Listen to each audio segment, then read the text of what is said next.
Good evening, everyone. You are in the spotlight with Brian Gardner for this Tuesday, April the 18th, 2017. Good to have you all here for our first of two shows this week. As you can tell, my dog's very excited about the show tonight. Gotta love when she tries to make herself a part of the show and just bark at people randomly. So my apologies for that. Hopefully that'll stop soon. But anyway, here we are, our first of two shows this week. So as always, to start the show, let me remind you all the ways in which you can interact and contribute to our show. Have your voice heard by emailing us at itspotlight401@gmail.com. You can also follow us and tweet us at itspotlight401. Please remember to use the hashtag itspotlight401 for anything you tweet regarding our show. And of course, you can find us on Facebook. Just search for In the Spotlight 401 on Facebook, and then make sure that you like our fan page once you find it. Okay, so with that being said, this is our first of two shows this week. And this week we got, a couple of things that people have been kind of looking forward to on tap for this week.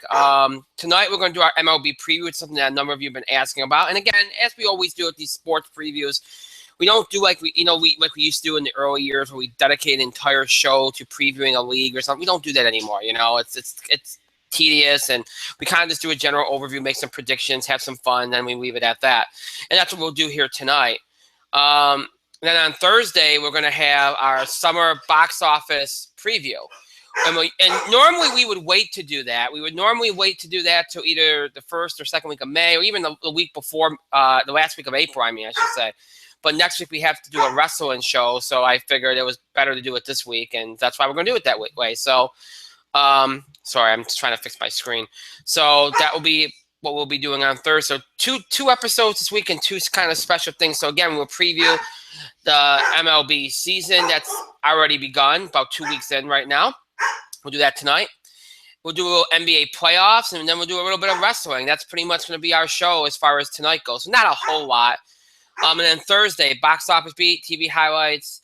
I don't think we're going to do any entertainment news stuff because we're going to be doing the summer box office discussion. So that'll probably be all we do is those things along with the summer box office discussion. I don't know why my dog likes to annoy me, but she certainly does. And, that's the way it goes. Next week, as I mentioned, we'll have an all wrestling show. That will be next Thursday, which means on Tuesday we'll do a little sports, a little entertainment. Sports discussion, entertainment. So all the usual stuff we usually do will be on Tuesday. And then next Thursday, we'll have a show completely dedicated to wrestling as we preview WWE's Payback pay-per-view. We'll go over the matches, make predictions, all that good stuff. We'll be doing that on next Thursday's show. So that's the rundown for next week. The week after that, I'm going to just say this now because I like to give you all a little bit of notice. We'll only be doing one show the first week of May. May 5th, we will be preempted. So just note that, and keep that in mind. So that's a little bit of a preview of what's to come here as we head into May. There'll be other preemptions too at the end of May. So I'll get into that more when we get to the end of, well, not the end of April, but the first week of May. I'll get to it more when we get to that point. So, all right. So that's what's going on this week. That's what's going on next week. You all have your little preview here of what's to come. Mike is in the spotlight. I know he is. I can see him. Mike, I can hear you. I can't hear myself because my dog refuses to shut up, but that's okay. Your dog's a bitch. Obviously. Yeah. This is kind of what happens whenever nobody's home and I have to do everything myself. I can't run around. Ironically, you are only a half this time. It's an improvement. It is an improvement. But yeah, it is a 30-minute. We're progressing, Mike. We're progressing. Well, I did have to work. Hey, maybe you'll actually go on at 9 o'clock in the near future. Yeah, probably. But I would like to blame work because I did not think that I was going to have to work as late as I did, and that's what happened. So, and then I came home to nothing at the house. So I don't want to get into my private life struggles, but I thought people would be home and they weren't, and everything had to be done, and that's kind of what happened. So kind of sucked. But anyway, oh look, no words. What? You can't hear me? No, I can hear you. Oh. Oh, okay. You respond to my text. All right. I thought when you said no words, I meant you couldn't hear me for some reason. No, we'll talk more about that. We'll talk more about that situation later. WWE fans, I think you know what I'm talking about. If you've been following SmackDown over the last hour or so, just saying. We'll talk about it. So, all right. So we know what we're doing. So let's get right down to it.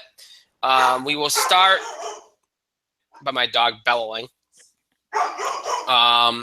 We will start with on the sports side of things. We'll look at where the NBA playoffs are here early, because here's the thing.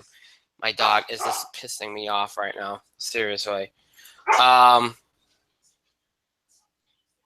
Seriously. All right. Okay. So here's the thing. All right. We obviously we're only a few days in. You know, much like you can't freak out at the beginning of a season, whether it's the NBA or the MLB, because the seasons are so long. Okay.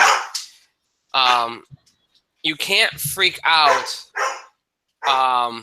early in the playoffs either if you go down 1-0, okay? You can't freak out about it, because you know ultimately what ends up happening, okay? If you're a really good team, okay? If you're a really good team, you will be okay.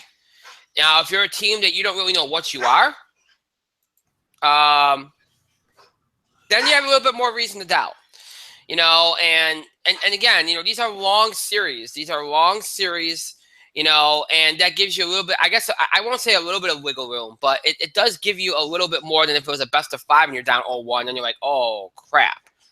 You know what I mean? That is a little bit, I guess it'd be a little bit more worrisome, because you slip up one more time, then you're facing elimination. So, you know, I think when you're talking a best of 7, especially if you're in an early playoff series, you can't freak out about it, because if you're the higher seed, most of the time you're the better team and you'll figure out a way to make it happen anyway. So, you know, I saw a lot of fans over the weekend panicking about their respective teams, and my reaction is always the same thing. You know, just like you can't freak out in April about the baseball season, or in October about the early NBA season, you can't really freak out, you know, losing game 1.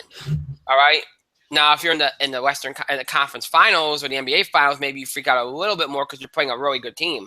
But, you know, or later on in the postseason in general, you freak out a little bit more because you're playing. But in the first round, no. You can't freak out about it. You know, it's just not really practical. Not a good way to deal with it. So this weekend you saw quite a few teams. Well, not quite a few teams. You saw a couple fan bases that were very upset. You know, you saw. I'm trying to pull up the right here. You know, the Celtics fans are freaking out because they're down 1-0. Now they're probably in full-on panic because they're down 10 tonight. We'll get to that game in a little bit in a few minutes. You know, if they lose this game, they're down 2-0, and both their games were at home. So, you know, they'd be freaking out about that, really. Plus, it'd be taking into account Brad Stevens' playoff record so far. They're probably even more panicky about it. But anyway, you know, the Celtics fans are freaking out. Toronto fans were freaking out this weekend. You know, I'm sure there's Clipper fans that are freaking out. You know, we could go on and on and on. But you can't, you know, you look at teams like the Celtics, you look at teams like the Raptors, you look at teams like the Clippers, you have the talent. You have the talent. And in most cases, you should be okay, unless you're just not good enough. And if you believe you're not good enough, then what are you doing? You know what I'm saying? What are you doing? I mean, why are you playing? So it's a delicate. It's a delicate thing, because as a fan, yes, you know, telling a fan to worry is like asking them not to care. And, you know, you got to care. It's your team. But I think that in general, you can't freak out about these things. So, you know, when you look at these playoff series, you know, there's a lot of worry about the Cavs as going into these playoffs. A lot of people were worried about the Cleveland Cavaliers. And so far, you know, they've done their job. I mean, it hasn't been impressive.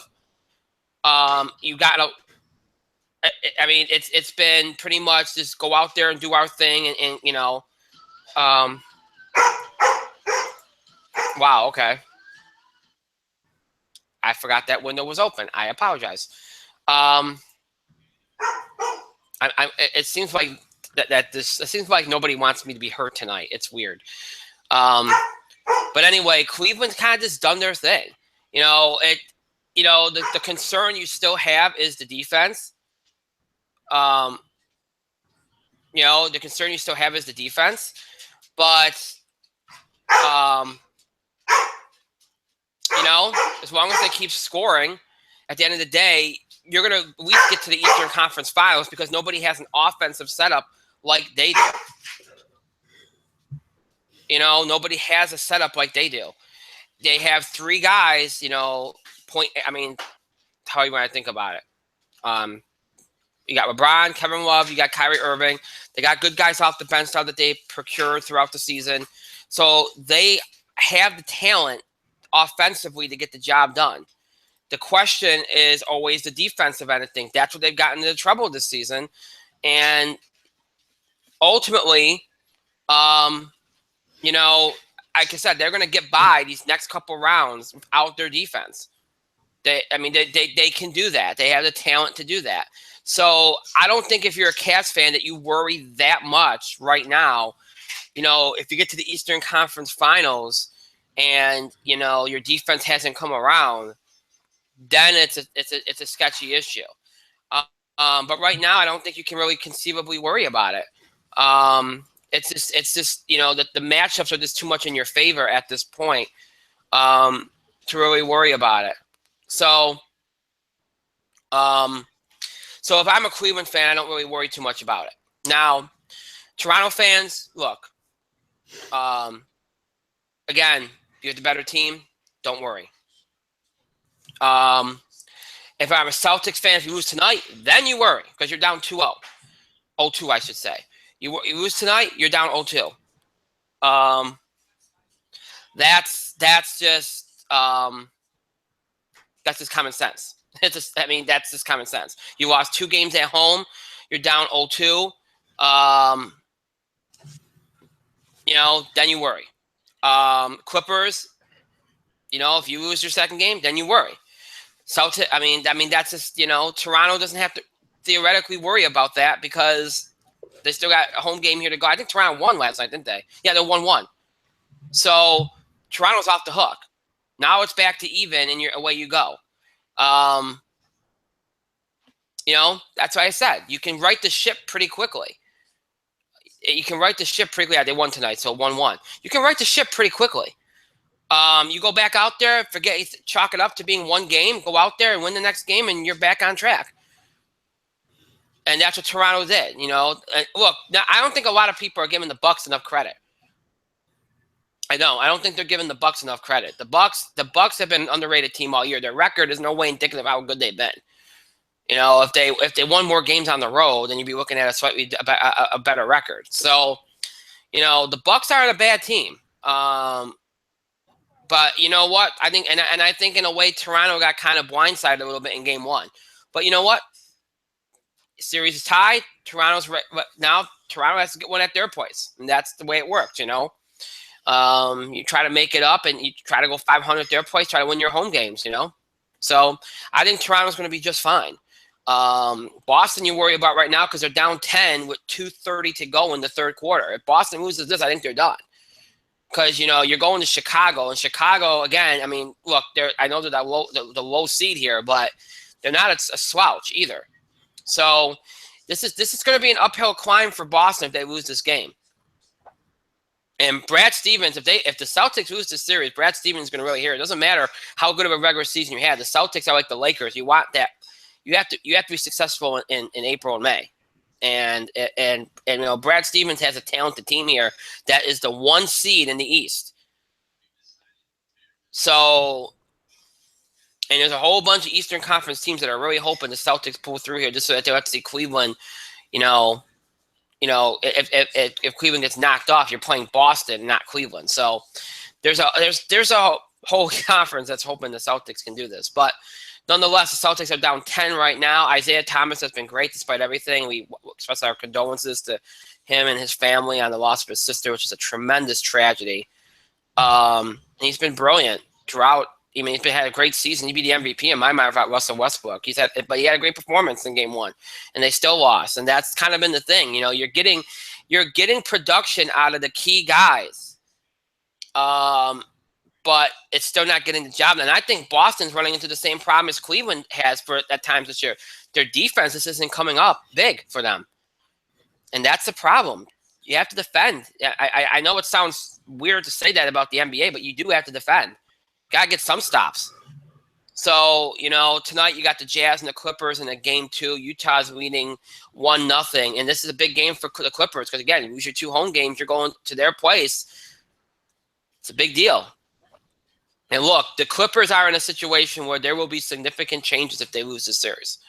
I think the Clippers are in a situation where if they don't at least get to the Western Conference Finals, there will be significant changes made to this roster. There's no way you can justify keeping the status quo when all they've done is disappoint in the playoffs year after year. You have to make significant changes to that roster if they do not win. And so far, look, I think they played okay. But I think the one problem that you had with the Clippers over the years is that when push comes to shove, they just do not make the big plays. Whether it's a defensive stop or a big score, they do not make the big plays. And that's pretty much what it is. Sometimes you're a tough luck loser, and that's kind of them. But, you know, sometimes you have to change the dynamics a little bit to create to get to that point. Maybe it's just not the right dynamic, and that's what they're going to find out. This is their year to show something. If they don't, then I think there's going to be significant changes. Now, Washington is leading the Hawks series their series with the Hawks 1-0. I don't think that's going to be much of a series, so we're not going to talk much about that. Washington looked good in Game 1. Houston leads the Thunder series 1-0. Look, here's the thing. I know everybody wants to go crazy about Russell Westbrook and as long as Russ plays well, Thunder should be okay. No, you have to let other players need to step up. It can't just be Russell Westbrook. You can win regular season games having one person do that, but you cannot win playoff games, especially when you're the lower seed, doing that. The bottom line is this: Houston has other guys besides James Harden, and it shows. That's why they won Game 1. If all you're going to do is sit around and wait for Russ to do something, then you're not going to win many games. You're not going to win these games. You might be able to sneak one at home, and that's about it. Look, Russ has to do his thing, okay? Let him do his thing. That's fine.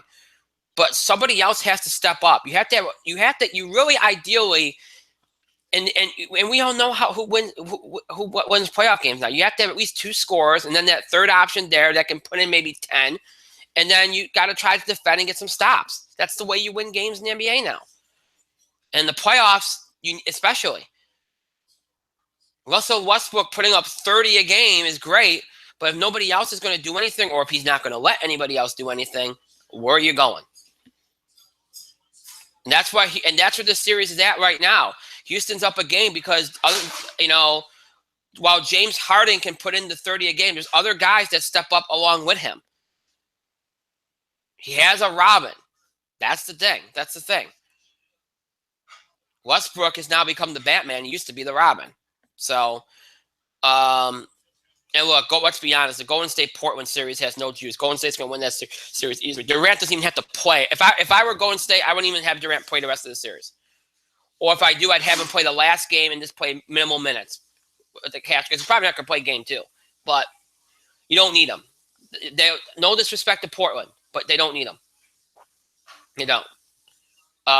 So Golden State can get through this series without Durant. I'd rest him, make sure he doesn't get hurt again. And then San Antonio's up 2-0. This is not going to be a couple years ago. Memphis is not going to upset. San Antonio's really, really good. Memphis is still kind of rebuilding itself a little bit. The fact that they're even here and had the season they had is a testament to the talent that they already do have. Look, Spurs are going to win. I think the Spurs are going to sweep, to be honest. But that series doesn't have any juice right now. If you're looking for early playoff series storyline, you're watching the Celtics, you're watching the Clippers. I think the Raptors have righted the ship a little bit.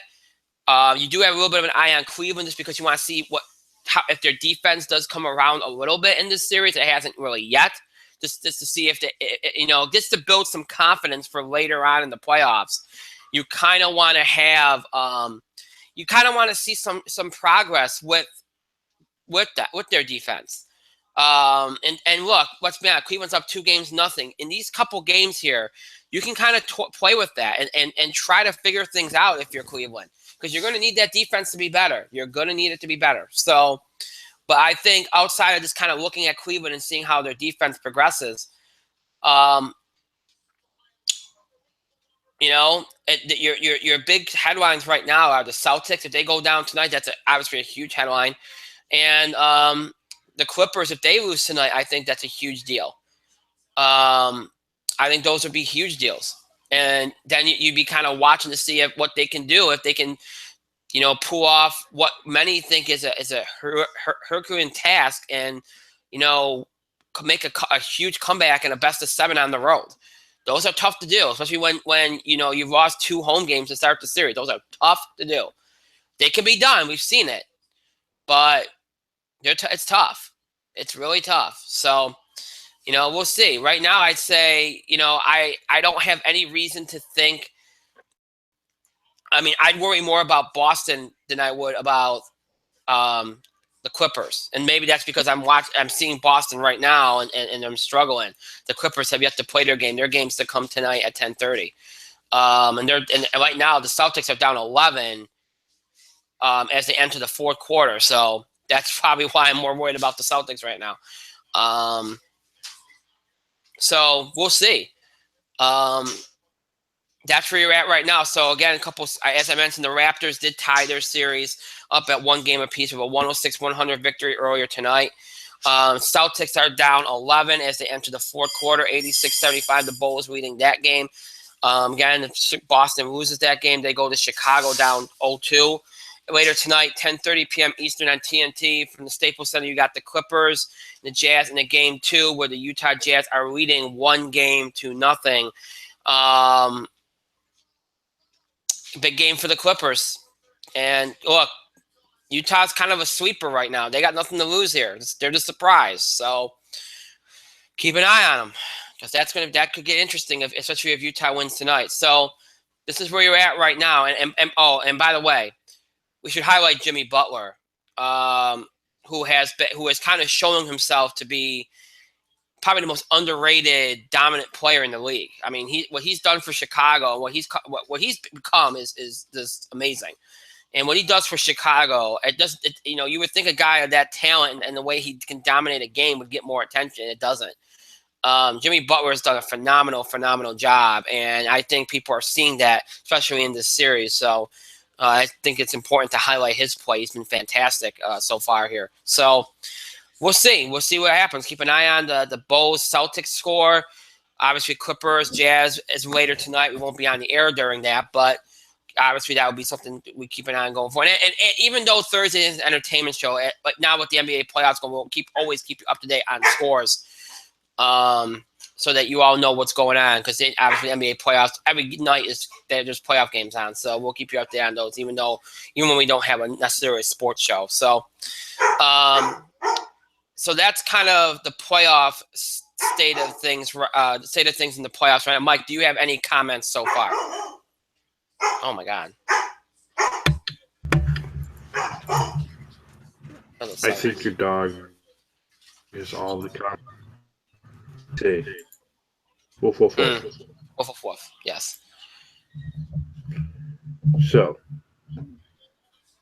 I've been surprisingly not just with you watching some basketball on my own recently.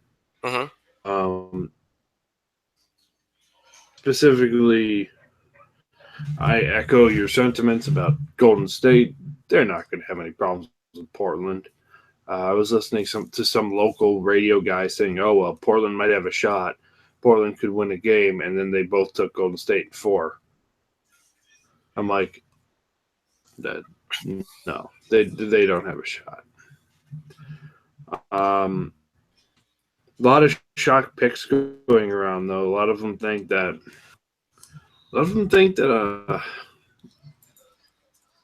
could beat Toronto, and Milwaukee could beat Toronto.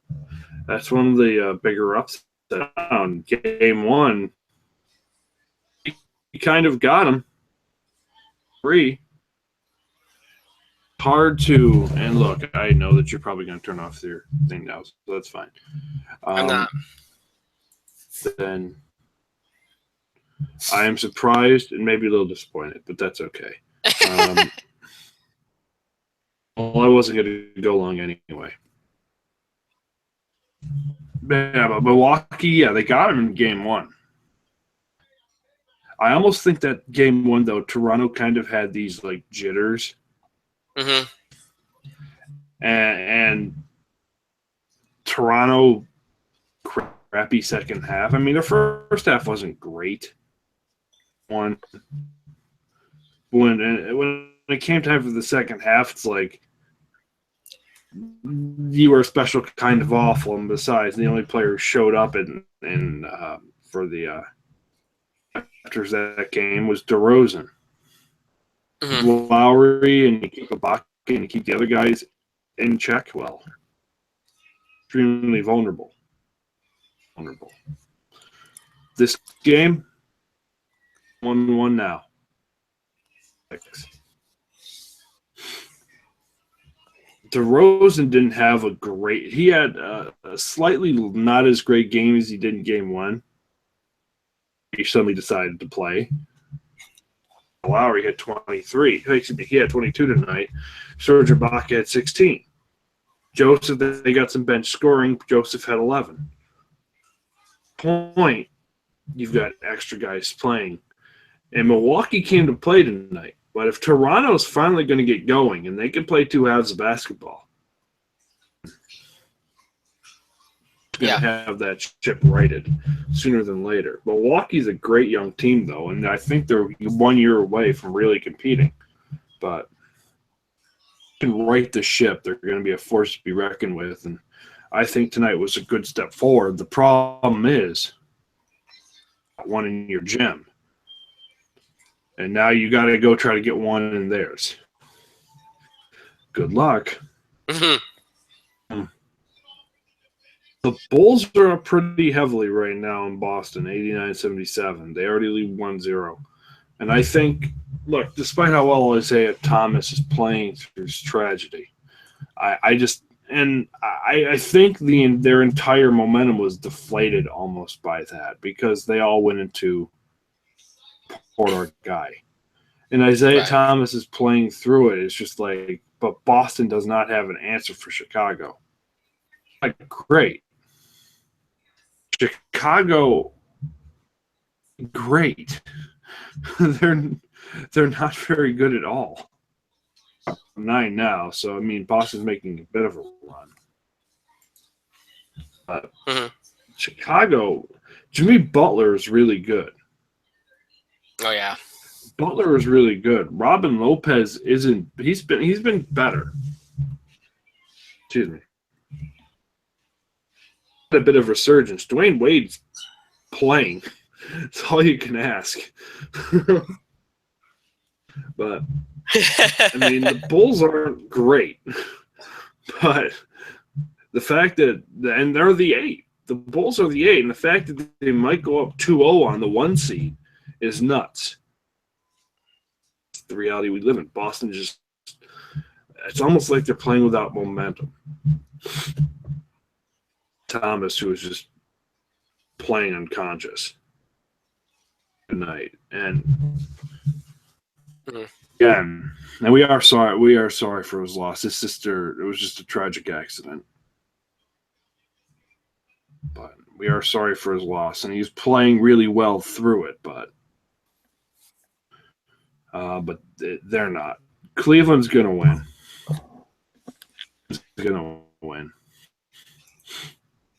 Indiana's been more competitive than I thought they would be, though. Cleveland is just, they have an answer for everything Indiana's doing. You're a Cleveland fan, that's all you can ask. And if you're Larry Bird on the sidelines, all you can do is cuss because that's what he's doing. That is exactly what he's doing. San Antonio's going to manhandle the Grizz. Utah, look, the Clippers had better do something. Mm-hmm. The Clippers had better do something. Utah's been really good, but the Clippers had better do something. We are going in year 5 with this promise. These guys are ready to win a championship. Ready to win a championship. And then Golden State decided, no, it's our time now, fuck off. Like, it's our time now, fuck off. And who got left in the dust? Right. They're better than the Lakers. Everybody can say that they're better than the Lakers right now. But that's their only like kind of point of contention. Well, we're better than the Lakers. Well, no shit. But the Lakers have like 20 championships, and the Clippers have exactly none. You might want to get one of these banners at some point. Any time is a good time. But going forward, I think that the series to watch is Toronto-Milwaukee. Toronto is one of those teams ready to bust out, and if they get eliminated in the first round by an even younger team, that could set them back. Mm-hmm. Their motivation, their confidence, that could set them back huge. Milwaukee was Toronto last year. Right. Toronto. This is your year to be for championship. Can they beat Golden State? If they can beat Cleveland in 4, they can beat Golden State in 4. Rule of thumb. Toronto's going to do it. Start by not looking past Milwaukee, because now they got to go to Milwaukee and try to get one on their gym, and that's sort of tough to do. I'm not going to say anything about the Washington Wizard Bullets versus Atlanta because I don't give a fuck. If you support the Washington Wizard Bullets, good for you. Hawks, sure, why not? Care about the game. I'm not even going to talk about OKC and Houston. Don't care. Because I want to see Russell Westbrook win that series by himself. I do, because he, for years and years and years, said, I can win all this stuff by myself. I'm Russell Westbrook. I don't need to pass the ball. Well, this year you didn't pass the ball. You got to, what are they, the 6? Yep. The 6. You can't, like last with Durant, you were the 2, and you were a play away from going all the way away from the finals. Mm-hmm. Now you fall 2 spots.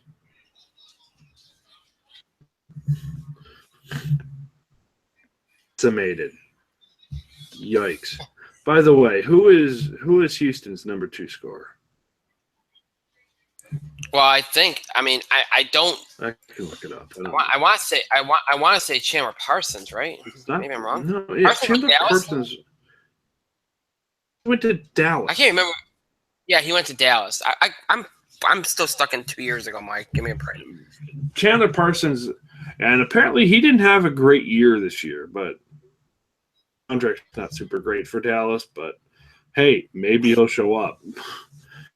No, it's Beverly. Okay. Although they have Nene. He's 15 a game. And actually, he's 10 a game. Beverly's 10 a game. Capella is 13 a game, give or take. Is 13 a game. Trevor Ariza is there. Mm-hmm. 12 a game. James Harden, he's 30 a game. Well, yeah. He's another guy, but when they have Eric Gordon. Yeah, Eric Gordon. Yeah. He was great for the Bulls for years and years and years. He averages about 15. So they have players who will score. Eventually realized that he couldn't do it all by himself. It took a little bit of a growth spurt. Eventually he got there. So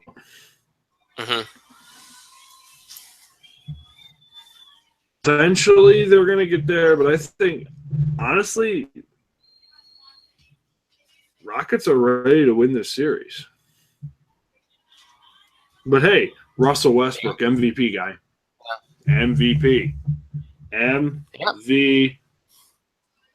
I don't know. P. It's P.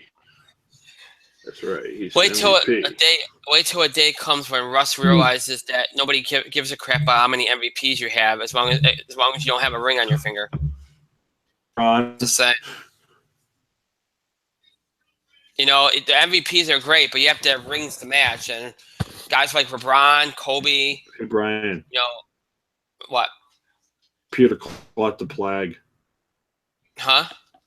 Your computer caught the plague. Yeah, I know. He's right here. Kitty on screen. Plague just made an appearance. His head just went like, huh?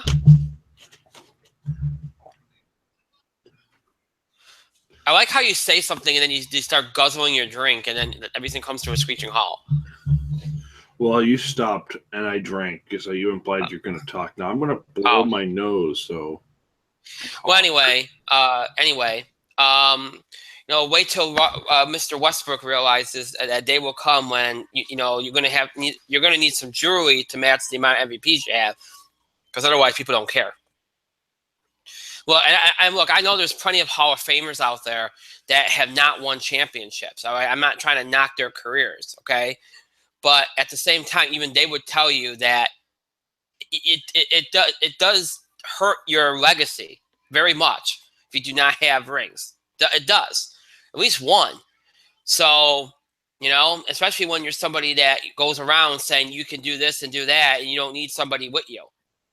And now look, he had a historic year. If Oklahoma City loses in the first round, nobody's going to scream about it because of the year that he's had. And I don't think many people expected Oklahoma City to do what they did this year, you know. But picture for no reason at all is a picture of sad LeBron James. Yeah. That totally unrelated to this story. Here's LeBron James.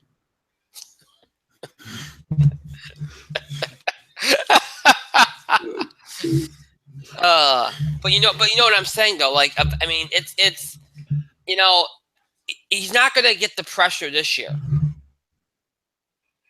but next year he will. I mean, this year he kind of got himself off the hook because he created history. You know what I mean? Like he's off the hook this year, even if they lose, because they're like, oh well, you know, you won the MVP, you had this unbelievable year, blah blah blah blah blah. But eventually, the fan base is gonna be like, you know, hey, you know, we had gotten to a finals before. We were one play away from getting to the finals last year, and you know, yeah, you had a great year last year, but at what point do we finally start to progress here back towards what our ultimate goal is? You know. So that's what he's going to face next year. This year, he's off the hook a little bit. He's not going to feel that high-octane pressure this year. Yeah, you want to win, and there is pressure, don't get me wrong, but he ain't going to be on the hot seat. Next year, he will be. So will Billy Donovan. They both will be. Because they're going to be like, well, you know what? You're 2 years removed from almost going to the NBA Finals. Where are we going as a franchise? It's going to be Russell Westbrook's showcase every week? I mean, what is it going to be? So, but you know what? We'll see. It's going to be interesting to see how everything shakes out here going along here, because there are a couple of things that are going on right now that I don't think any of us anticipate, like Boston going on in Boston, what the Clippers series. You know, there's some things going on and that we didn't really think we'd see. So, you know, we'll have to wait and see how it all pans out. Right now, Boston, for those wondering, is down 102-86 with 6 minutes left. So not looking good. Not looking good at all. So keep you up to date on that score as we go along here. That's obviously one of the big stories right now in the NBA playoffs is the Celtics. So we'll see how it goes. We did a lot of NBA discussion, and there is another real basketball nugget. This comes from the land of college basketball, as I'm sure everybody in college basketball is so excited about. Their public enemy number one is coming back. You know what I'm talking about? Grayson Allen is coming back next year, Mike. Saw that earlier. So everybody can continue to boo and hate and what. We didn't want to make the trip to the NBA. That's stupid. You could come up with something better. Maybe trip you. Okay. Maybe Grayson Allen you. Okay. Yeah, he didn't want to make the trip to the NBA. Whatever. But anyway, look, I'm sure Duke appreciates the fact that they're going to have one of their scorers back. And let's be honest here. This wasn't nearly as difficult a decision, okay, as they made it out to be. Let's be honest. His draft stock collapsed this year, almost completely, okay. And think about this: Luke Kennard, Tatum, most of the top options for the Duke Blue Devils outside of Grayson Allen are leaving this year. They're going to get 2 top recruits next year, but it's still going to be Grayson Allen's team. There's nobody that's going to take the team away from Grayson Allen next year. It's his team. He's not stupid. For the first time in 2 years, he has his team back. He's going to come back next year, average about 15, 20 a game, and be happy because he's going to have his team back. That's the reason why, in a lot of ways, people think he went off the rails in the first place. So you don't think that he knew that? Like, he waited till he saw that everybody was pretty much leaving, and then he's like, I'm coming back. If Luke Kennard comes back, if Luke Kennard comes back, I don't know if he comes back, even with his draft stock pretty much in shambles. I don't think he comes back because I don't think he would want to. I don't think he'd want to share in share anymore. I just don't think he would. He knows that his best chance to push his draft stock back up is to be that dominant player, to be the number one option that he was a couple years ago. If he can be that, then he thinks that's his best chance to get his value back. If he has to be, only one of the options, it might not be as easy. So I'm not really surprised by this, but hey, he makes things interesting, doesn't he? So I just thought we should bring that up because that was a big story today. We've done a lot of basketball. Now it's time to get a little baseball done. And as I said, we're going to kind of, we talked a little bit about baseball so far. And look, the bottom line is this. It is early in the season, and I know this is a season preview. But, one of the reasons why we like to do this for any sport a couple weeks in is because you've had a chance to get a look at some of the teams, get a sense of them, where they go, what they look like, that kind of thing. It gives you, I would say, kind of like it gives you a little bit of knowledge. It gives you a little bit of you have some observations that can be made, and obviously things can change on a dime. What we're looking at now, a team that's hot now, a team that's bad now, could be completely different in July or August. It's a long season. We all know that. So, it's important to remember that, you can look at some of these records, standings, whatever, look at these teams now, and they can be vastly different come July, not just in terms of roster, but in terms of momentum. And now there are a couple early things going on that could really hurt some teams. Today, the big news was Starling Marte was suspended for PEDs. Which is going to move Andrew McCutchen to center field again. It's going to really hurt the Pirates. This is a young star in his prime. It's going to really hurt the Pirates. So that's something that could affect your whole season, obviously. So that's a big deal. Those kind of things, can, that's the kind of things you panic about if you're a fan. This isn't like, somebody hitter A is not hitting in April. That's not something you panic about,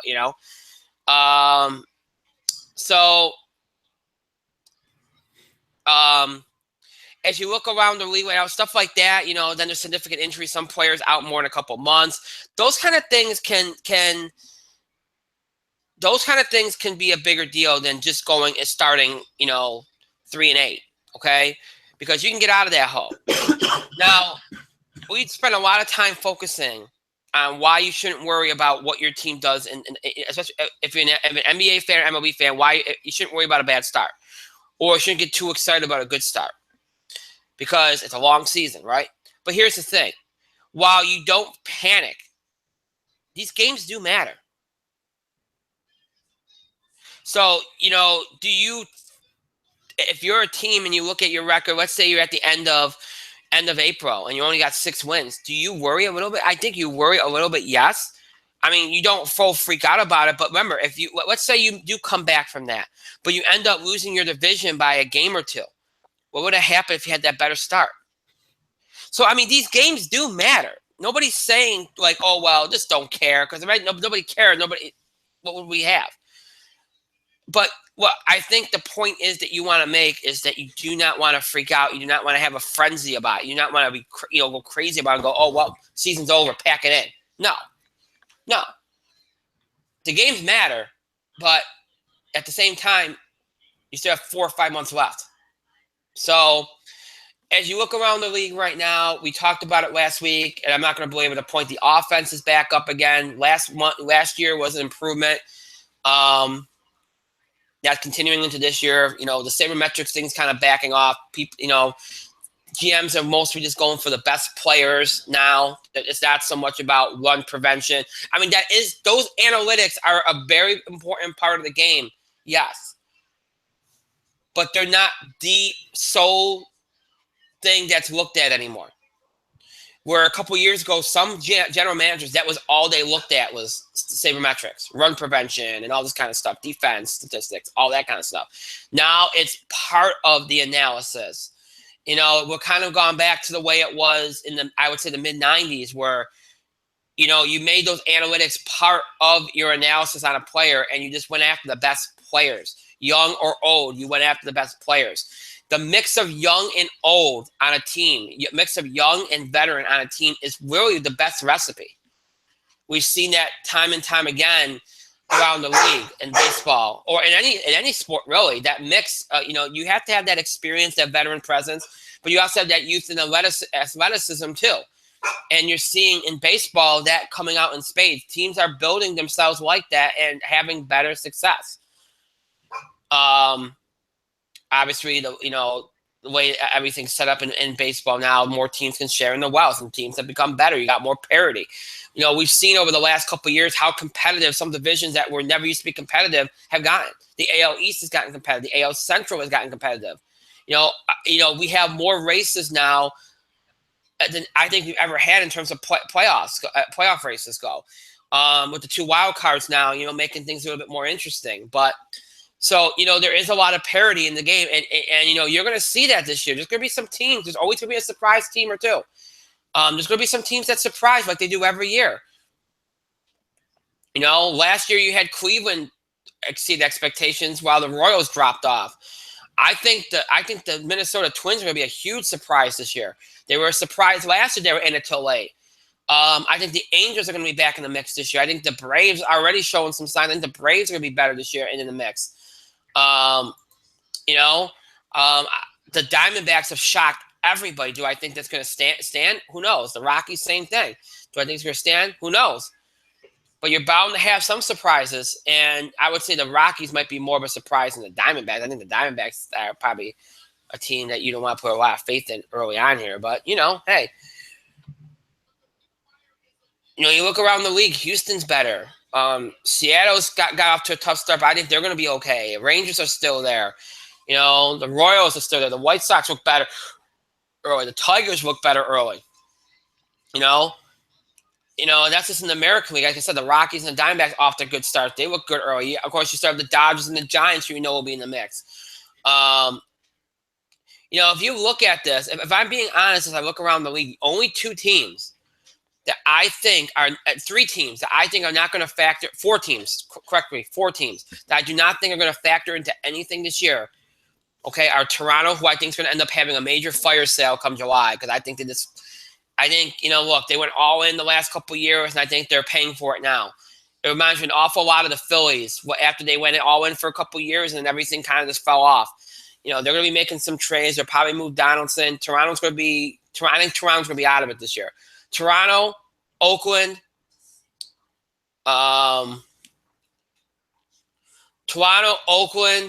Philly, and San Diego are the only teams I don't expect to factor into any of these races this year. I think everybody else is going to be fair game. They'll probably at least be in for a second wild card. I think those teams are just in down years, transition years, just kind of seeing what they have and going to play through it. The Padres are essentially a bunch of Rule 5 picks. I mean, they're just not good. The fact they're 5-9 at this point is pretty shocking. All these teams, the fact that they're where they are is pretty shocking. The ones I just mentioned. San Diego's 5-9, Philly's 4-8, Oakland's 5-8, Toronto's 2-10. That's more in keeping with what I think they would be. I mean, the fact that some of these teams have won what they have is pretty shocking given what they have. But as you look at this, those are the only teams I think are going to be outright out of it this year. Truthfully, I think you're going to have just as much parity as you had last year. And again, I think you're going to see a lot more offense. And I think the trade deadline this year is definitely going to be more active than the last couple of years. I think there's going to be more players to be moved. You're seeing a lot of stagnant. We had a couple stagnant trade deadlines the last couple of years, and really the off seasons haven't brought a lot of movement. At some point, there's going to have to be movement. I think a lot of it had to do with a lot of young players getting locked up early in their contracts, but I suspect that that's going to be changing now. That was a couple years ago. We're heading towards a big free agent market in a couple years. I think, this year and next year, you're going to see far more player movement, both in season and in the off season as well. I think you're going to see more trades, more player movement. I think that's a given. I expect this trade deadline to be very, very, very active. And I think another reason why it has been so active is because so much of it has been about pitching. And nobody wants to let pitching go, even mediocre pitching. Nobody wants to let pitching go. Because it's the end all, the be all. Nobody wants to let it go. And this year, I suspect it won't just be pitching on the market that's sought after. It's going to be hitting. Teams are looking for. I think there's going to be a few more teams looking for hitters this year that impact bat, and that hasn't been the case the last couple of years. There hasn't been too many teams out there looking for it. It's been more about bullpens and starting pitching. Most of these teams have developed their own bullpen hands and starting pitchers, and then they've sprinkled in some free agents and such. I think you're going to have more teams looking for hitters this year. And I think that's going to make for a more active trade deadline, probably more active free agent period next year. Because when you have teams looking for hitters, it's always more active. When it's pitching, it's always a little bit slower because, it ends up being a more difficult market. Nobody wants to get rid of their pitchers and holds everything up. So, as you look ahead, again, I said more the continued increase of offense. I expect a more active trade deadline, continued parity in the league. Again, I mentioned the only teams that I expect to be out of it are Toronto, Philly, Oakland, and San Diego. Everybody else, I think, is fair game. We've seen some early season storylines like the Yankees and their streak ended tonight, but they've been on a heck of a streak. Obviously, Toronto's struggles have been well documented. Minnesota is continuing on the promise of last year. Detroit's come back maybe quicker than people had thought.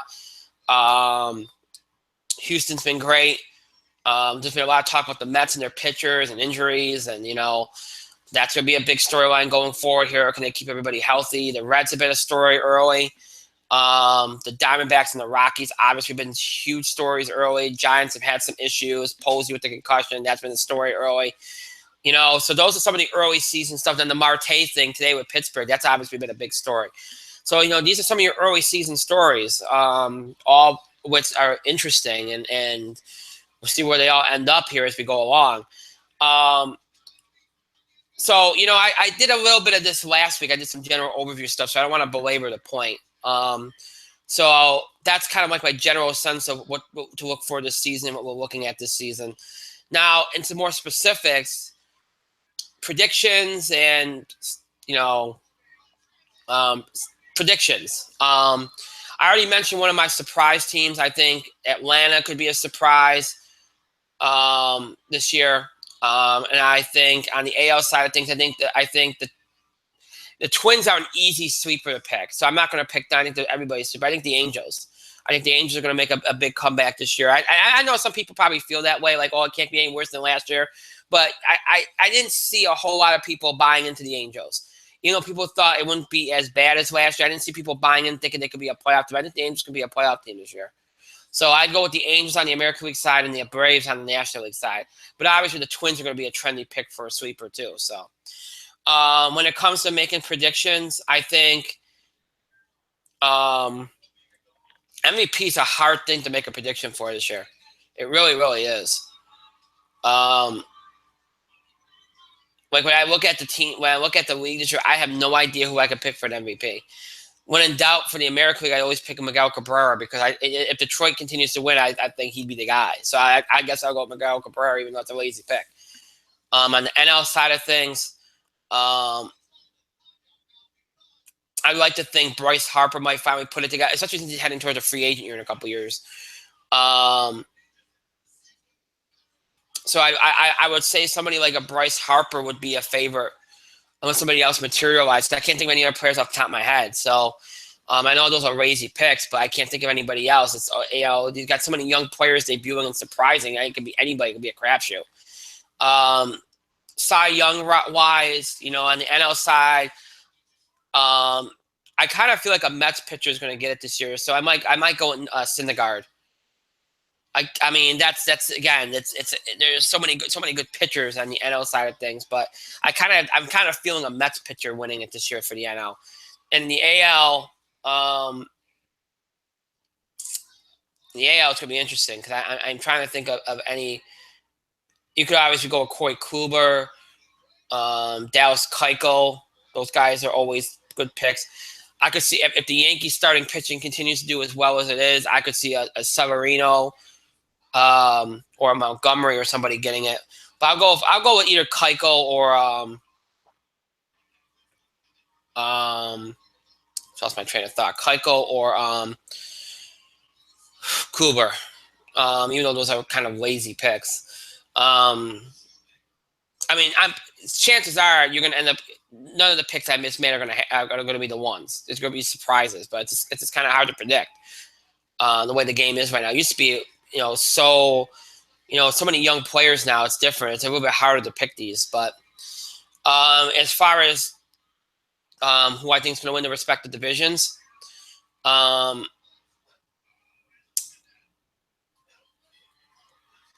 like, I'll go with Boston to win the AL East. I don't think Baltimore's going to hold up. I like Boston to win the East. I like the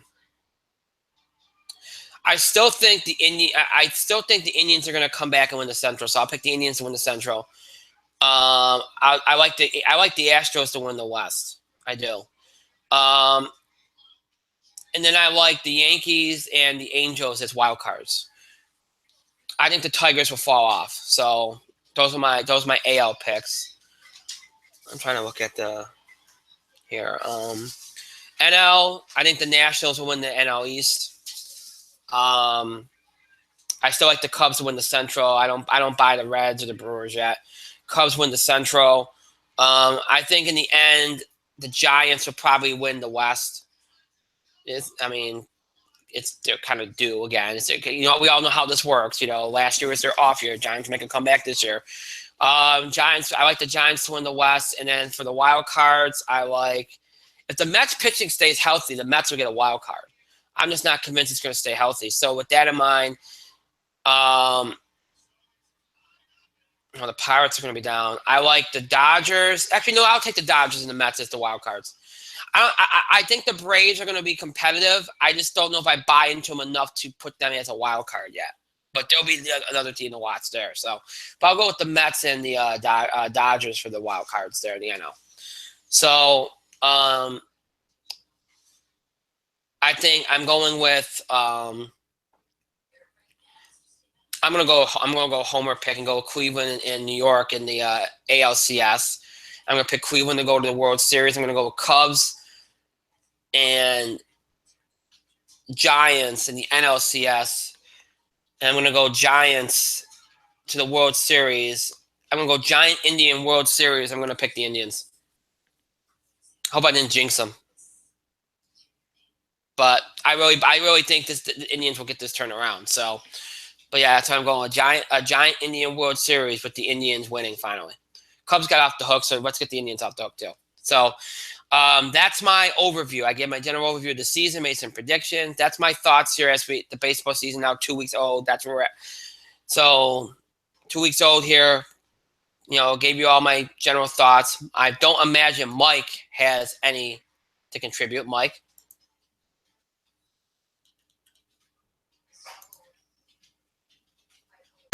Did you throw it to me?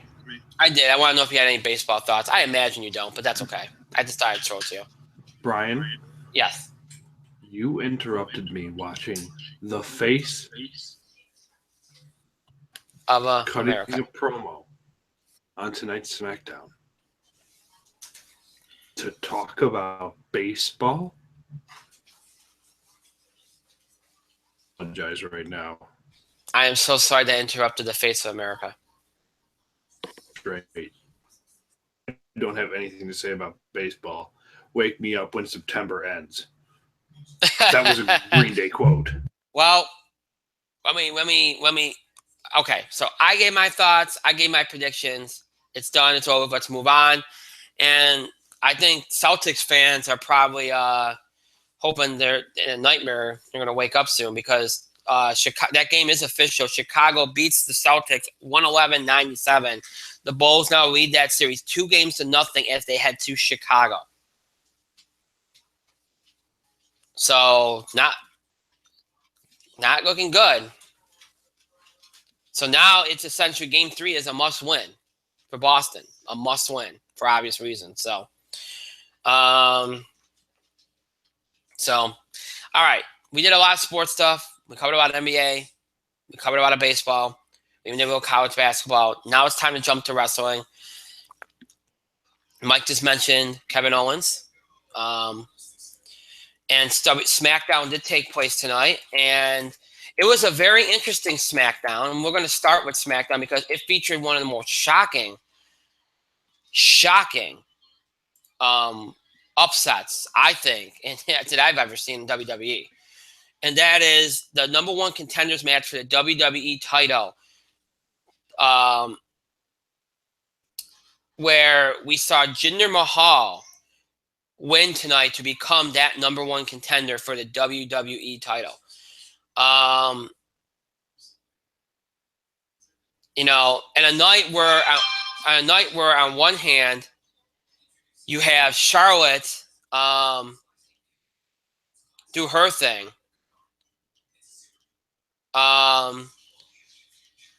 And become the number one contender for the SmackDown Women's Championship, which is what we all expected to happen, right? You have Jinder Mahal do the most, again, it's just a shocking thing to watch. You think it's going to be Sami Zayn or even Dolph Ziggler, and then you see Sami Zayn get pinned by Jinder Mahal. I mean, this is the guy that was jobbed out has done nothing but been jobbed out since he got back to WWE,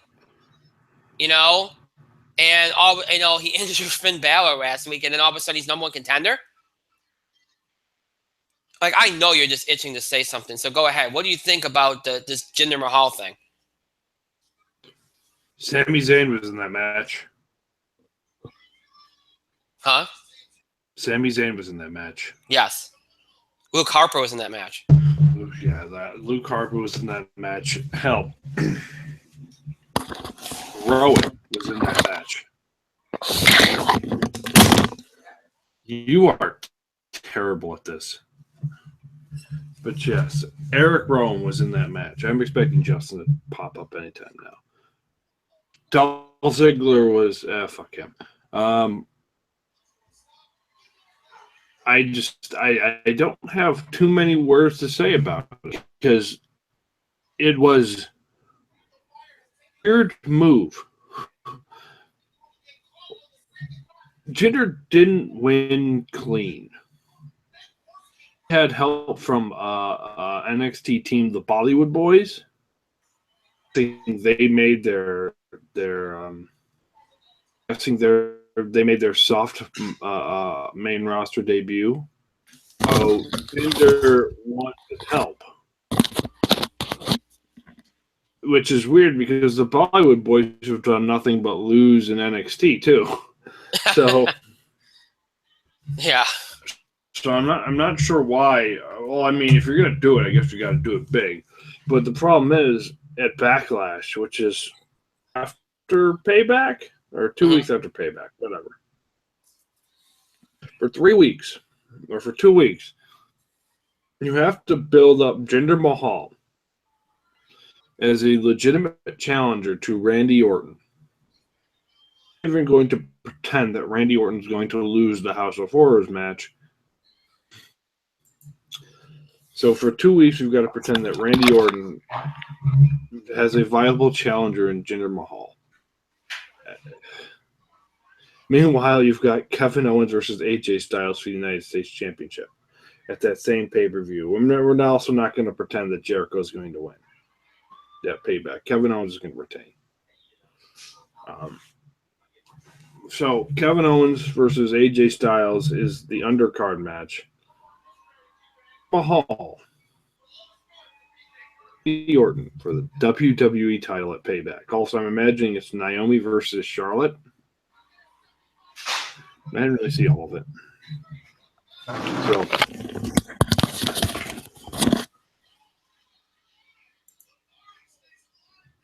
So, which one is this? Oh, it's you. Never mind. So, at the whole putting my headphones down thing. I know. I just drop them. Yeah, it's pretty terrible at that. So, that being said, Jinder doesn't make any sense. It doesn't. I know they wanted to go in a new direction. They're going to give Jinder a chance because he almost concussed Finn Balor. Give him a chance. But the problem is, this one more time. Zayn was in that match. He's the one that got pinned. I know he had help. I know Jinder had help from the Bollywood Boys, but Sami Zayn was in that match. Much better option than Jinder Mahal, who for 3 weeks we have to build up, we have to pretend is a credible threat. Do you know what this is? This is Vince being Vince. Okay, this is okay. Look, I understand building up Jinder Mahal because they want to the India market is a big thing. That's why they had Great Khali pushed for a while and they kept him around because it helped them. It made them a lot of money. It helped them. And look, he has the look that Vince likes. He has the look. Look, I don't have an issue with pushing Jinder Mahal. No, there's no issue with pushing Jinder Mahal. But in fact, up until this point, he was a damn jobber. But here's my problem. And that's exactly my point.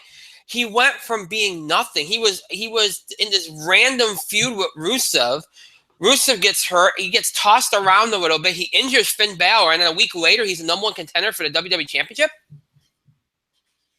All right, let's be clear here. Last week, I think lost to Mojo Rawley. Yeah. He lost to Mojo Rawley, who was also in this match and should have been pinned. Somebody needs to explain to me why Jinder Mahal, Mojo Rawley, and these guys are not fighting for the mid-card titles while Owens and Styles and these guys are fighting for the main titles. I am utterly convinced that the pay-per-view of the Backlash is going to be AJ Styles versus Kevin Owens for the United States Championship. Oh yeah, we know that. The fact is, months on months, Jinder Mahal was a glorified jobber. He was on television every week. That's great. That was excellent. Jinder's on television. He has the potential to make him a lot of money. You treat him as a big deal then. And quite literally, within weeks, you forget he's there. Well, you know what this is, though? This is on Raw, he was nothing, and then he goes to SmackDown because SmackDown doesn't have as deep of a roster. He becomes they need to have they need to have somebody fill that net. What? It's probably Justin saying, "Don't hinder the Jinder." Yeah, but you think about it. Who's your top? Your top heel is Kevin Owens, right? At this point in time, in theory.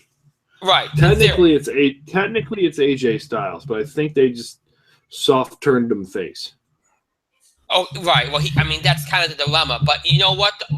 Okay, so in theory, though, he's supposed to be your number one heel. No, yes. Right, and then so you need a number two. It can't be Ziggler because nobody even knows what Ziggler is. Sometimes he's heel, sometimes he's tweener. We don't know what the heck Ziggler is. Brian, we know who the number two heel is. It's Baron Corbin. Okay. Corbin's the number two heel. All right. We don't have a number three heel. Okay, so there's your number three.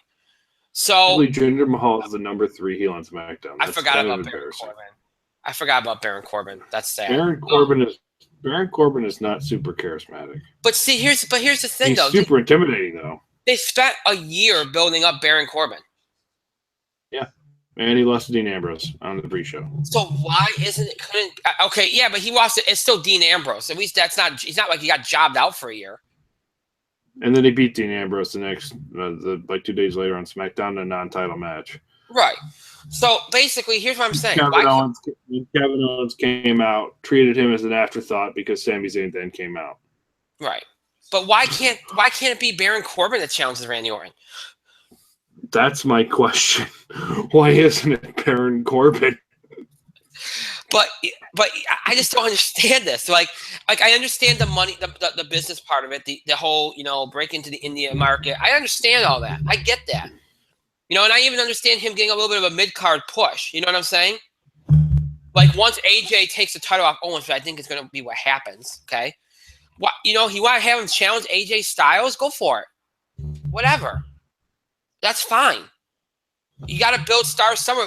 Build him up for a few months and see what he can do.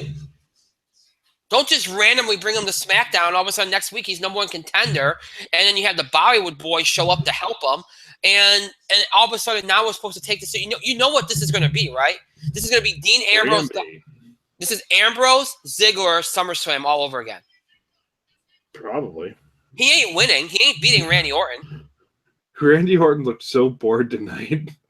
When Randy Orton came, I saw that clip, right? When Randy Orton came out and looked at Jinder Mahal in the ring, and he looks at and goes, "Wait," and they heard number one contender. He looked at him like, "Wait, huh?" he was kind of looking around like, "Wait, is that really what happened?" First thought was Sami Zayn was in this match, right? Luke Harper too, right? Dolph Ziggler was there too, right? No, well, not him. Yeah, not Dolph. But Eric Rowan was in this match. Luke Harper was in this match. Luke Harper was in this match. Yes. This match. Baron Corbin's on the roster, right? Wrestled AJ Styles tonight. And they had, by all accounts, a pretty good match with masterful commentary by Kevin Owens. Who previously buried a jobber in the match before while coming out. New Tron. He is a new Tron video now. It is fantastic. It is campy as shit. When Sheamus was a U.S. champion. First time. I just don't understand this. I really, really don't. I mean, I get that SmackDown. I almost think that this is just Vince like, well, we're selling SmackDown as the place of opportunity. Trying to give So- it to Jinder. No, fuck you. Give it to Luke Harper or Eric I mean, Rowan. if you think about SmackDown since the brand split, they're the ones that always do the random stuff. You know what I mean? Dolph Ziggler's number one contender, you know, and he loses to Randy Orton, and then all of a sudden he's pushed, right? And then you get You lost to like, Dean Ambrose. oh, yeah, Dean Ambrose. Sorry, I'm sorry. I'm thinking I have Randy Orton on the brain. And then you have Alexa Bliss, and now that ended up being a good move, you know, beating Becky Lynch.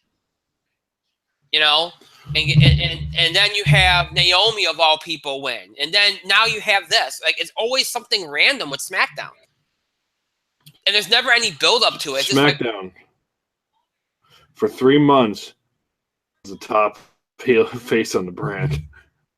Yeah.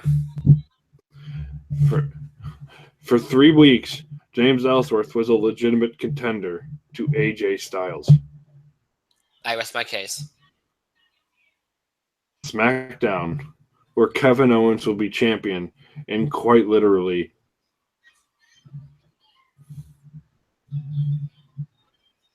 I'm just throwing that one out there. Yeah.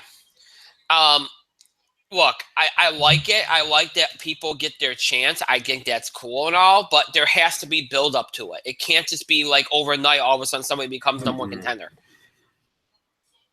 We're gonna do with some random dude just winning the number one contendership. It should have been Mojo. Mojo won last week, and Mojo won the Andre the Giant. At least if it was a face, you could run the whole Cinderella story thing with him. Yeah, this is Mojo's magic moment. Yeah, to get RKO. Gronkowski could be there too. I'm not even gonna lie. Mojo going for that like overdrive tackle, randomly getting RKO'd would be a cool ass moment. I just settle for seeing Randy Orton RKO both of them, Gronk and him. But that could be so cool too. But you know what gets me is like look at the difference. I mean, at least early on, SmackDown tried to make it storyline. Like, they tried to build story, even though they'd have these random things happen. They tried to build story around it, right? They're not even doing that anymore. What's your story with Jinder Mahal? Oh, he just shows up here in the shakeup and all of a sudden just wins it. There's no story there. You keep ignoring the fact he had help from a random NXT tag team. Right, but again, it all is just random. There's nothing there. There's no story to be had. Yep. Dolph Ziggler and Dean Ambrose had a story. It wasn't a good one, but it had a story. They tried.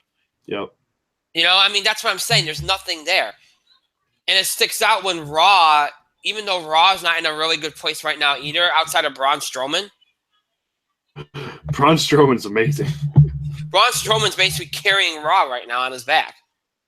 Much. I mean, but it makes sense. There's a storyline. Go ahead. Ignore Rollins and Joe. Well, no, but that's kind of and Jericho. Right, but the Jericho thing's kind of winding down, and the Rollins Joe thing's kind of just starting a little bit. You know, they're starting to kind of build it up a little bit. But well, I mean, those are stories, but they're pretty much putting all their eggs into Braun Strowman right now, and it's working. Yeah. But I mean, that's and I would be remiss if I don't mention. I think we have to mention it. Our condolences to the Anoa'i family on the death of Matt Rosie Anoa'i, who Roman Reigns' brother passed away. Yesterday at the age of 47. So we want to extend our condolences to the Anoa'i family and obviously Roman Reigns, and may rest in peace. That Matt, rest in peace. That's obviously a huge tragedy, and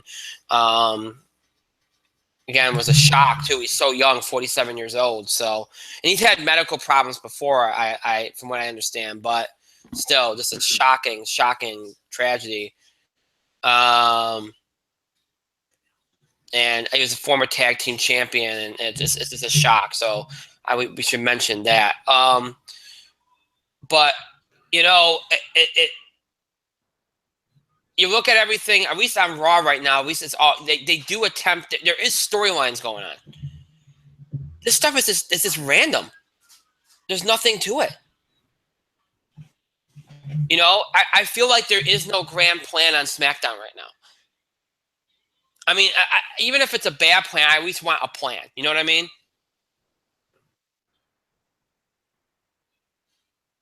So it just doesn't make a lot of sense to me. A lot of this is this. A lot of this is just all thrown together and just kind of, you know, I feel like when Cena's not there, they don't care. It's like, well, we got to fill the gaps a little bit. You know, oh, I take that back. AJ Styles they care about too. They try to do something with AJ Styles. But outside of that, everything else is kind of tossed together. They'll probably treat Owens okay. But, like, everything else is kind of like, well, random person A is going to be your number one contender. You know what I mean? It's just weird. I don't understand it. Like, I feel like they just take names out of a hat. I don't know. And outside of that, I mean, SmackDown was all right. I mean, Charlotte won, which was expected. And she's probably going to win the title, so no shock there. I don't know. I don't know if they had. Oh, they had a video package of Shinsuke Nakamura. I don't think they had him on the show. Let's see. Mike mentioned the awesome Owens promo, and then you had Baron Corbin and AJ Styles, which I guess was set to be a good match. I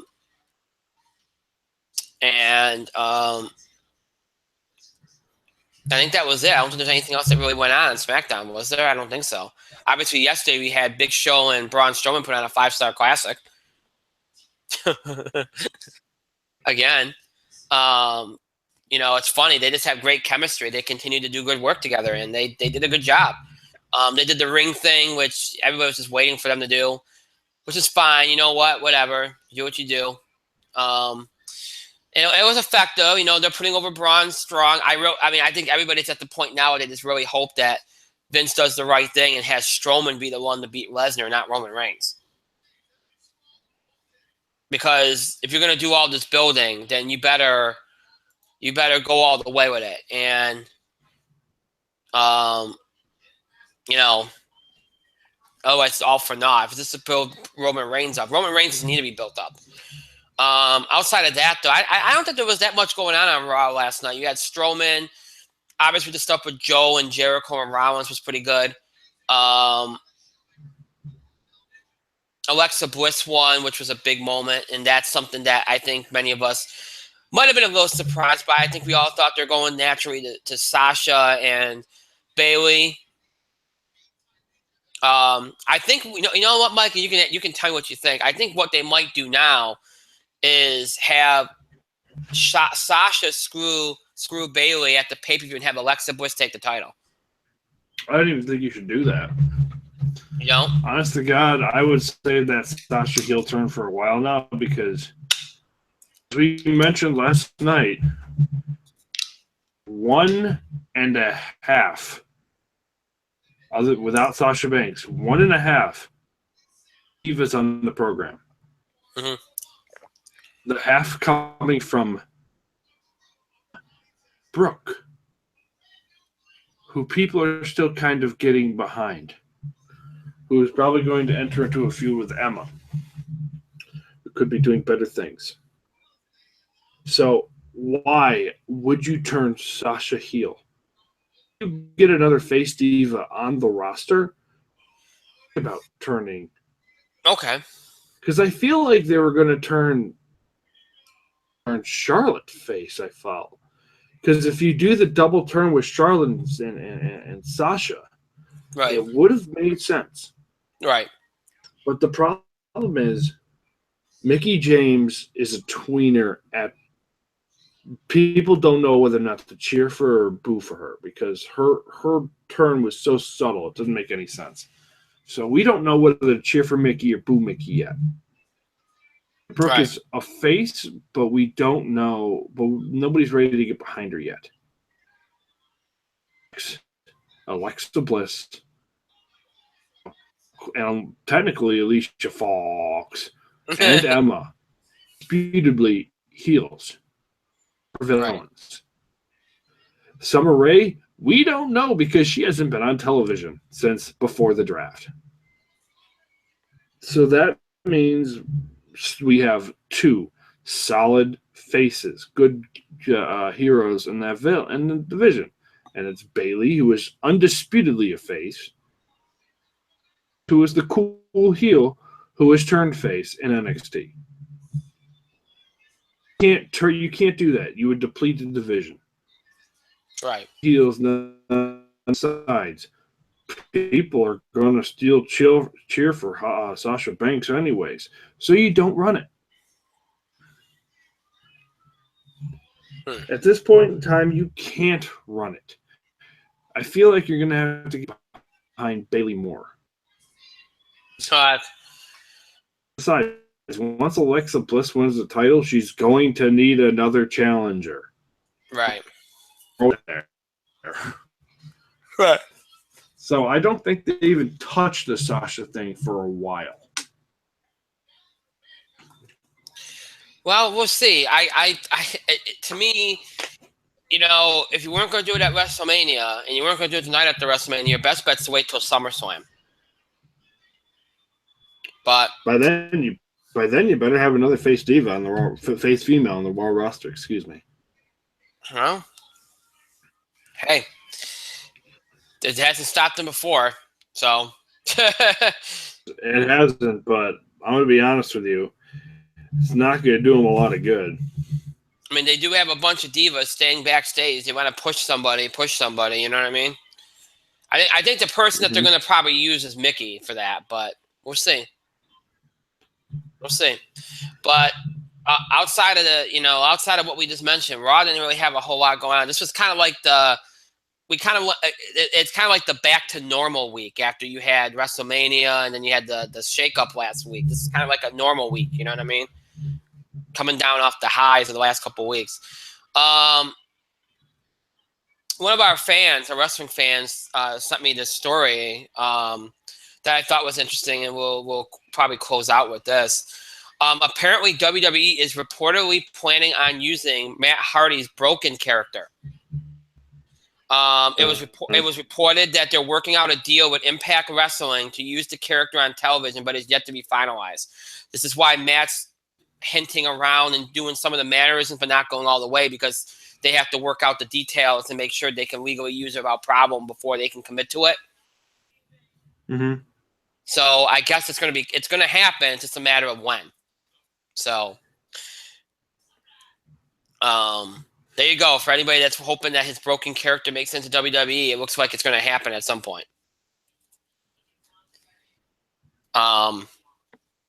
Look, I kind of figured they were going to do some kind of variation on it because he was still doing some of the mannerisms and talking, doing some of the the talking kind of ticks, if you will. Like he was keeping it going a little bit, like enough to know it's still there. You know what I mean? So the fact that he was doing that told me that there was a reason why he was still doing it. If they knew that there was no chance that they could use it, then they wouldn't have him doing it at all.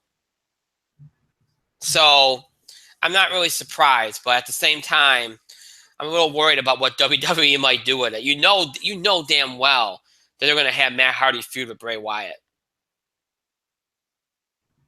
Yep. You know that's going to happen at some point.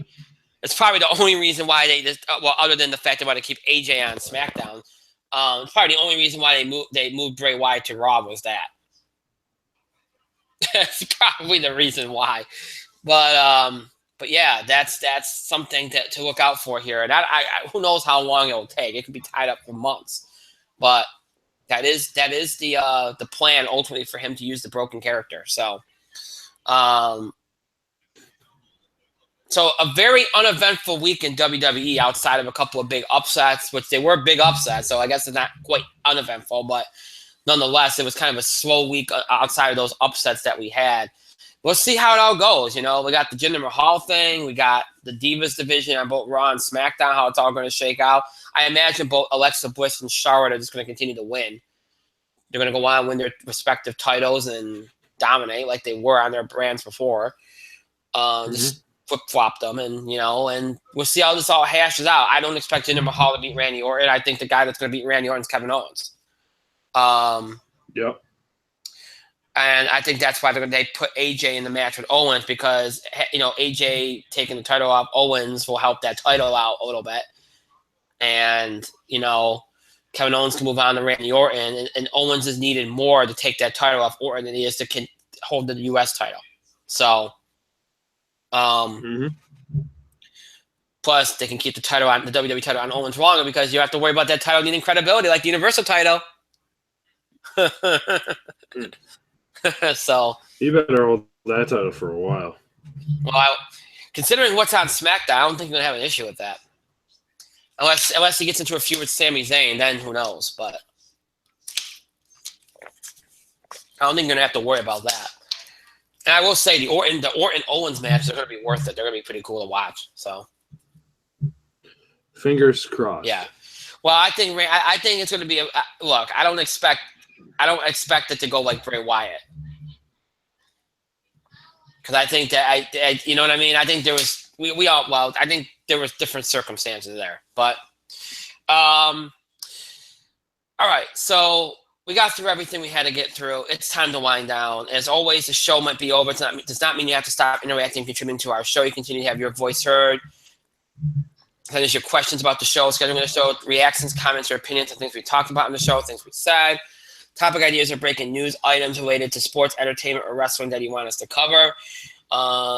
Again, we really need your feedback. Please keep sending it in. So any things you can do by email, Facebook, and Twitter. You can email us at itspotlight411@gmail.com. You can also follow us and tweet us at itspotlight411. Please remember to use the hashtag itspotlight411 for anything you tweet regarding our show. And, of course, you can find us on Facebook. Just search In the Spotlight 411 on Facebook, and then make sure that you like our fan page once you find it. We encourage you to follow us on Facebook and Twitter for the latest information about our show, especially when it comes to scheduling. Obviously, we post moments. Delays can happen.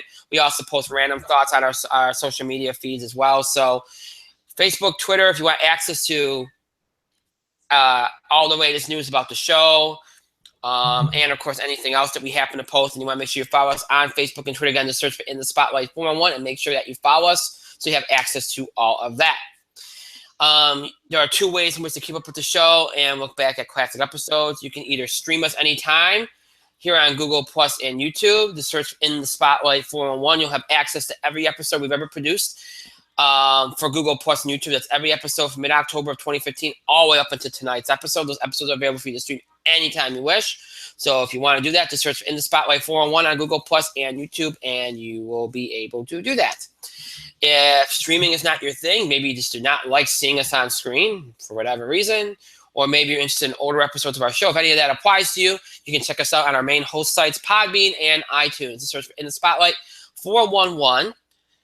And then once you do that, you'll search for In the Spotlight 411, our main host sites, Podbean and iTunes.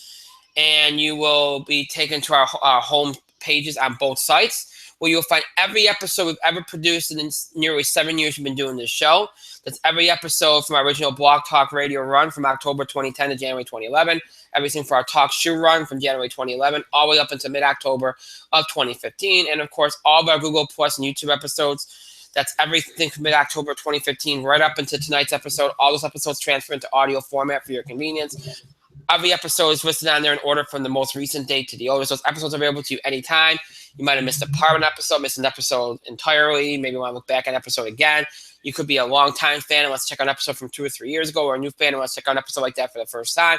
Any of those things, whatever the case, you can do that anytime on our main host sites, Podbean and iTunes. Just search for In the Spotlight 411. Again, search for In the Spotlight 411, and you can do all that. So Google Plus, YouTube, Podbean, iTunes. Again, Google Plus, YouTube, Podbean, and iTunes. Always keep up with the show and look back at classic episodes. Just search for In the Spotlight 411 on those sites. Again, search for In the Spotlight 411 on all of those sites. I want to thank Mike for being here tonight. Thank you, Mike. Good time for bed. Thank myself for another great show. Pat myself on the back. Thank all of you for your continued support and contributions to the show. Thank you so much for watching. And for those that will be watching or listening to this later, thank you to you as well. Thank you for your patience tonight. Obviously, a little late, but also I was quite distracted at times tonight. It was kind of hard between the dog barking, but I apologize for that. That was kind of rough. But we got through it. We got things done. Things happen. It's live podcasting. That's one of the drawbacks, I guess. But Anyway, with that being said, thank you again for your patience and understanding as always.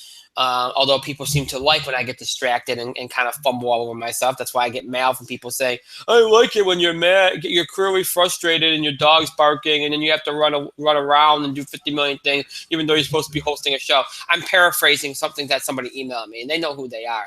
I don't like it, fan. I don't like it. It pisses me off. I lose my train of thought and I fumble all over myself and it makes me look like an idiot. Even more so than usual. So, yeah, I don't like it. Apparently some people do, though. So I guess that makes for some entertainment, so I guess it's not all that bad. But anyway, that's it for tonight. Again, our next show this Thursday, Box Office Beat, TV highlights, and our summer box office preview. Next week, of course, sports entertainment combo show on Tuesday. Next Thursday, all wrestling show, previewing WWE's Payback pay-per-view. And, of course, you can send questions or comments either before the show or during the show next Thursday. So if you want to start sending those in, you can do that now if you want. And again, the week after, the first week of May, only be doing one show. We will be preempted on May, I think it's the 4th. Yeah, May the 4th. I said 5th, but it's May the 4th. So that's, again, just reminding you all what's to come. So until Thursday, I hope you have a great rest of your night, a great Wednesday, and, of course, a great Thursday. We'll see you back here for our next show this coming Thursday, broadcasting and streaming live here on YouTube at 9 o'clock from Eastern Time. Box Office Beat, TV highlights, summer box office preview coming at you this Thursday. Until then, have a good night, everybody.